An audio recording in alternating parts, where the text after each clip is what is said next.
거룩하신 하나님 아버지 은혜를 감사합니다.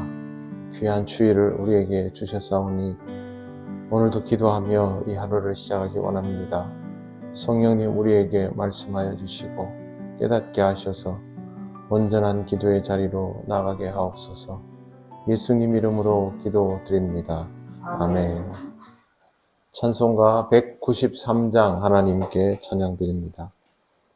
성령의 봄바람 불어오니 믿음의 새싹이 움터오고 성령의 단비로 흡족하니 메마른 영혼을 적셔주네. 불같은 성령 임하시니 마음의 기쁨 넘쳐나네. 성령의 생수를 마시는 자 갈급한 심령이 해갈되고 성령의 충만함 받은 자는 마음의 평안을 누리겠네. 성령의 감동 받은 자는 주님의 사랑 깨닫겠네. 성령의 은사를 받은 자는 시기와 질투가 사라지고 성령의 지혜를 받은 자는 이웃과 한 형제 되었도다. 성령의 권능 받은 자는 사랑의 복음 전파하세. 아멘. 하나님 말씀 베드로전서 4장 18절 19절입니다. 다 같이 봉독하겠습니다. 또 의인이 겨우 구원을 받으면 경건하지 아니한 자와 죄인은 어디에 서리요? 그러므로 하나님의 뜻대로 고난을 받는 자들은 또한 선을 행하는 가운데에 그 영혼을 미쁘신 창조주께 의탁할지어다. 아멘. 의인이 겨우 구원을 받는다라는 말은 단어 그대로 풀이하면 어렵게 구원받는다, 또 애써서 구원받는다는 뜻이 되는데 이 본문은 이렇게 해석하게 되면 굉장히 조심스러워집니다. 왜 그러냐 하면 어렵게라는 단어로 인하여 구원에 이르기 위해서 어떤 노력이 필요한 것 아닌가라고 생각할 수 있기 때문입니다. 하지만 본문은 그런 의미가 아닙니다. 그리스도인들이 불같은 시련과 고난을 견디어낸 이후에야 비로소 구원에 이를 수 있다라는 뜻이 됩니다. 어느 시대이건 그리스도인으로 제대로 살아가는 것은 굉장히 힘이 듭니다. 무언가를 잘 해야 해서 힘이 드는 것이 아니라 그리스도인의 정체성을 지키기 위한 이 버티는 노력이 요구되기 때문에 힘이 듭니다. 고난이라는 것은 그리스도인에게는 필수적인 것입니다. 그리고 그리스도인이 누리게 될 영광이라는 것도 이 땅에서의 것을 말할 수 없습니다. 그러니 의인, 즉 하나님을 믿는 사람이 구원을 받는 것은 정말 어려운 버팀을 통해서 가능한 것이죠. 그렇다면 경건하지 아니한 자는 어떻게 되겠습니까? 여기에서 경건하지 아니하다라는 말은 하나님을 믿는다고 하지만 실제로는 하나님을 제대로 믿지 않는 사람을 뜻합니다.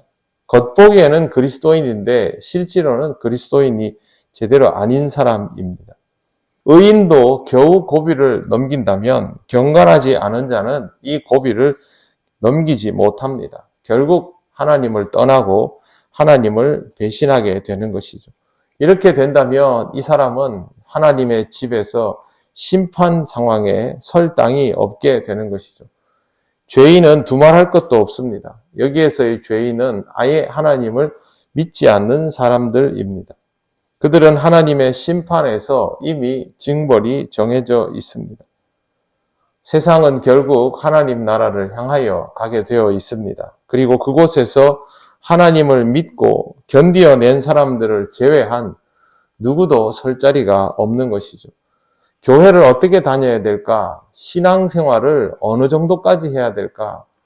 신앙은 좋아야 됩니다.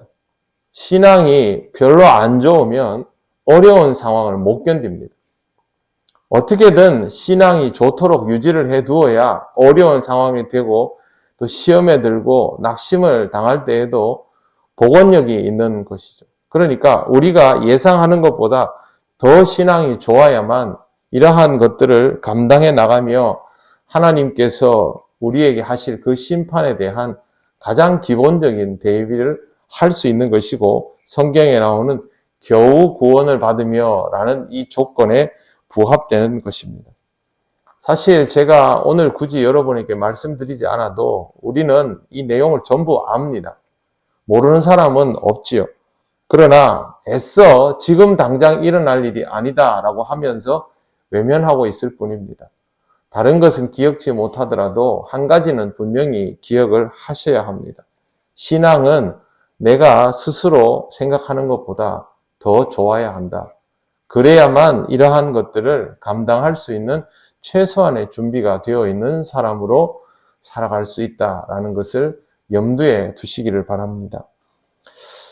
참 힘든 일인데 어떻게 하면 좋을까요? 19절을 보십시오.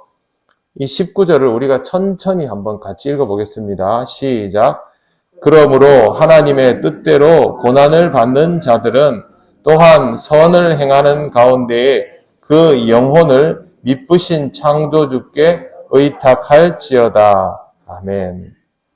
우리에게는 굉장히 버거운 일임에 틀림이 없지만 하나님께서 우리를 지켜주십니다.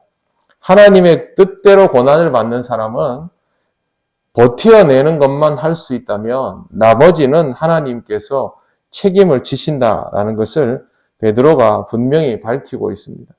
얼마나 대단하게 신앙생활을 할 수 있을까? 얼마나 잘할 수 있을까의 문제가 아니라 그리스도인의 정체성을 지키며 견딜 수 있을까 없을까입니다. 그리스도인의 정체성을 지킨다라는 말은 시험에 들고 실족할 수 있을 만한 상황에 그리스도인이기 때문에 그렇게 하지 않는 것 있지 않습니까? 그런 것들을 말합니다. 그렇게 한다면 결국 우리는 이 세상에서 손해를 보고 어려움을 당하고 곤경에 처하는 일이 생길 수 있겠지만 그러나 본문에 보십시오. 미쁘신 창조주께 의탁할지어다. 미쁘다라는 말은 믿었다, 믿을만하다 이런 뜻입니다. 하나님은 우리가 믿어도 좋은 분이기 때문에 하나님께 우리를 맡기면 된다라는 것이죠.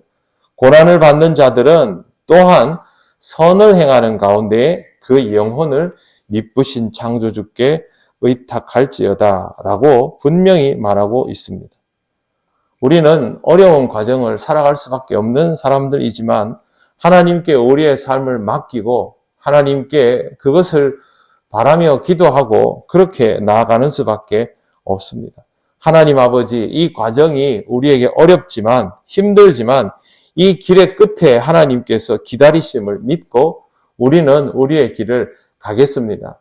이 길을 갈 수 있도록 우리를 붙잡아 주시옵소서라는 마음으로 그렇게 살아가는 것이 우리가 해야 할 일입니다.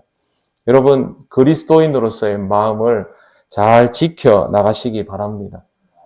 오늘도 미쁘신 창조주 하나님께 의탁하는 마음으로 예배드리고 그리스도인다운 삶을 더욱 굳건하게 하시기를 바랍니다. 기도드리겠습니다.